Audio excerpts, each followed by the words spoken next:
الرحمن الرحیم۔ حضرت مغیرہ رضی اللہ تعالیٰ عنہ فرماتے ہیں کہ نبی کریم صلی اللہ علیہ وسلم نماز میں اتنا لمبا قیام فرماتے کہ آپ صلی اللہ علیہ وسلم کے پاؤں مبارک پر ورم آ جاتا۔ آپ صلی اللہ علیہ وسلم سے عرض کیا گیا کہ اللہ تعالیٰ نے آپ کے اگلے پچھلے گناہ اگر ہو بھی تو معاف فرما دی، پھر آپ صلی اللہ علیہ وسلم اتنی مشقت کیوں اٹھاتے؟ ارشاد فرمایا، کیا اس بات پر میں شکر گزار بندہ نہ بنوں؟ ارشاد فرمایا، کیا اس بات پر میں شکر گزار بندہ نہ بنوں؟ حضرت عمار بن یاسر رضی اللہ تعالیٰ عنہما فرماتے ہیں کہ میں نے رسول اللہ صلی اللہ علیہ وسلم کو ارشاد فرماتے ہوئے سنا، آدمی نماز سے فارغ ہوتا ہے اور اس کے لیے ثواب کا 10واں حصہ لکھا جاتا ہے، اسی طرح بعض کے لیے 9واں، 8واں، 7واں، چھٹا، 5واں، چوتھائی، تہائی، آدھا حصہ لکھا جاتا ہے۔ فائدہ: حدیث شریف سے مراد یہ ہے کہ جس قدر نماز کی ظاہری شکل اور اندرونی کیفیات سنت کے مطابق ہوتی ہے، اتنا ہی زیادہ اجر و ثواب ملتا ہے۔ حضرت فضل بن عباس رضی اللہ تعالیٰ عنہما فرماتے ہیں کہ رسول اللہ صلی اللہ علیہ وسلم نے ارشاد فرمایا، نماز کی 2 رکعتیں اس طرح پڑھو کہ ہر 2 رکعتوں کے اخیر میں تشہد پڑھو۔ نماز میں عاجزی، سکون اور مسکنت کا اظہار کرو۔ نماز سے فارغ ہونے کے بعد اپنے دونوں ہاتھوں کو دعا کے لیے اپنے رب کے سامنے اس طرح اٹھاؤ کہ دونوں ہاتھوں کی ہتھیلیاں تمہارے چہرے کی طرف ہو، پھر 3 بار یا رب یا رب کہہ کر دعا کرو۔ جس نے اس طرح نہ کیا اس کی نماز اجر و ثواب کے لحاظ سے ناقص ہو گئی۔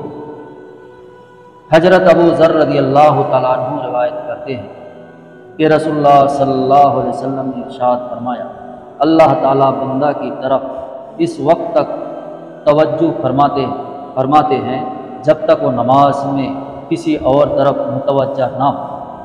جب بندہ اپنی توجہ نماز سے ہٹا لیتا ہے تو اللہ تعالیٰ بھی اس سے اپنی توجہ ہٹا لیتا ہے۔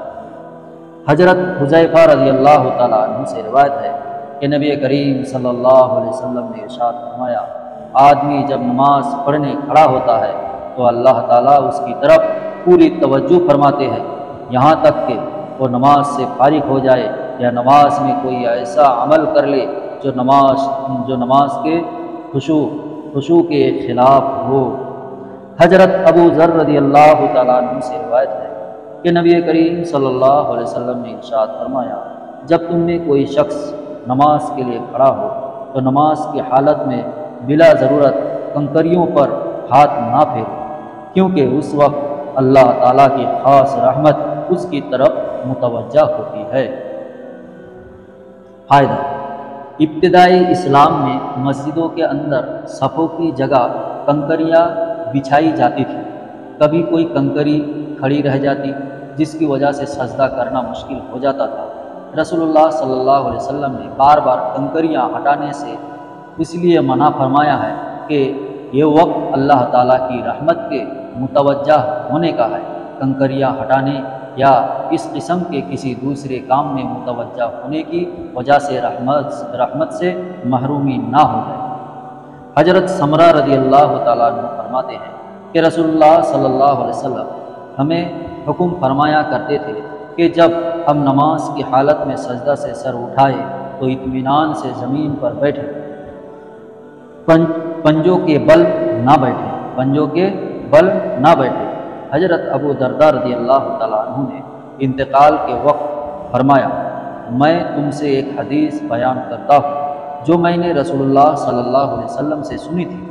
آپ صلی اللہ علیہ وسلم نے ارشاد فرمایا، اللہ تعالیٰ کی ایسے عبادت کرو گویا تم ان کو دیکھ رہے ہو، اور اگر یہ کیفیت نصیب نہ ہو تو پھر یہ دھیان میں رکھو کہ اللہ تعالیٰ تمہیں دیکھ رہے ہیں۔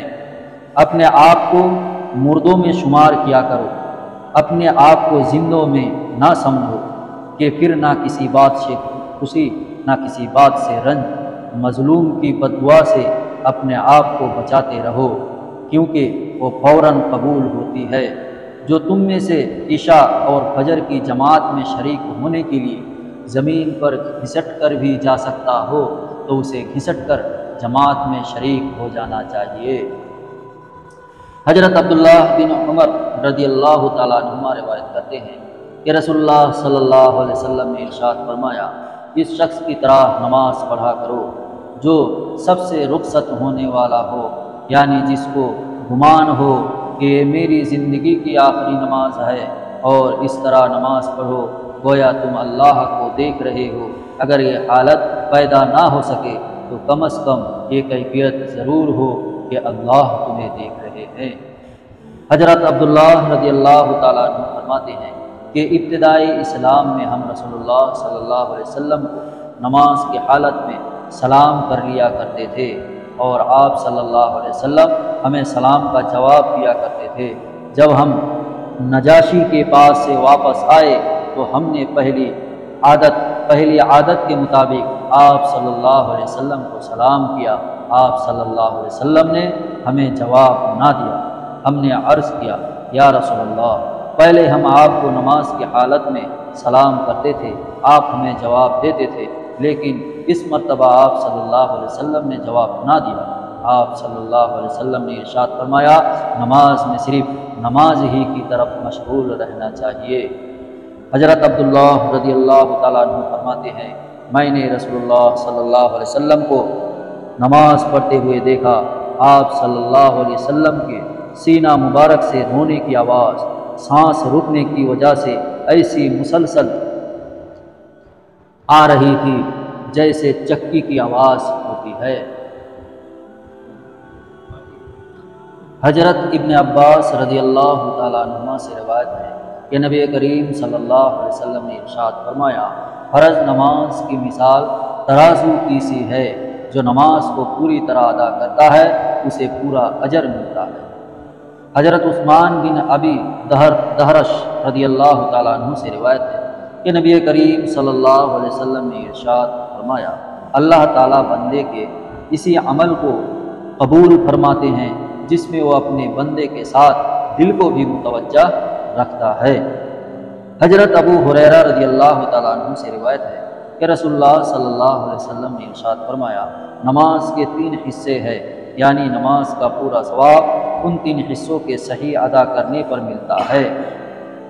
پاکی حاصل کرنا 1/3 حصہ ہے، رکوع 1/2 حصہ ہے، اور سجدہ 1/2 حصہ ہے۔ جو شخص نماز آداب کی رعایت کے ساتھ پڑھتا ہے اس کی نماز قبول کی جاتی ہے، اور اس کے سارے اعمال بھی قبول کیے جاتے ہیں۔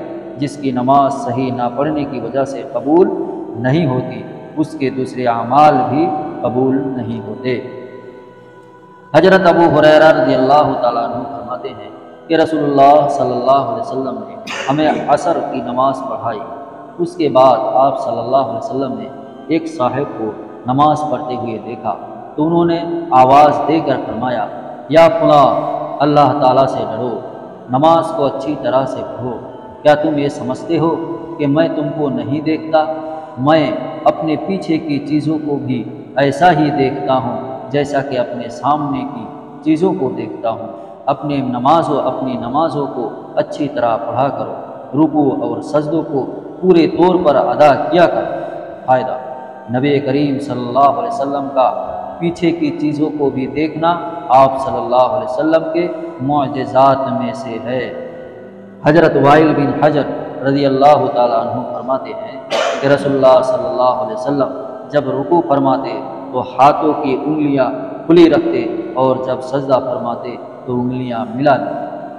حضرت ابو درداء رضی اللہ تعالیٰ عنہ روایت فرماتے ہیں، جو شخص 2 رکعت اس طرح پڑھتا ہے کہ اس کا رکوع اور سجدہ پورے طور پر کرتا ہے، اس کے بعد اللہ تعالیٰ سے جو مانگتا ہے اللہ تعالیٰ اس کو فوراً یا کسی مصلحت کی وجہ سے کچھ دیر کے بعد ضرور عطا فرما دیتے ہیں۔